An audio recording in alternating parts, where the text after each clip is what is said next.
What's up guys, in this short tutorial I'm going to show you how to download and install Microsoft Clipchamp on your PC. So the first thing that you need to do is to open Microsoft Store. So to do that, all you have to do is to go to Windows search bar, and here you're going to search for Microsoft Store. As you can see it's right here, so let's open it. Then what we want to do is to go again to the search bar, but this time you're going to search Microsoft Clipchamp. As you can see it's right here, so let's open it. Then to start the installing process, all you have to do is to click on the install button.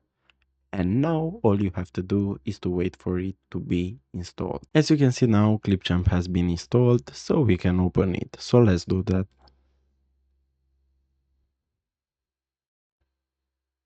And now all you have to do is to sign in on your account, and you can use Microsoft Clipchamp for your needs. So guys, this was the tutorial. Thanks for watching, and don't forget to leave a like and subscribe to the channel.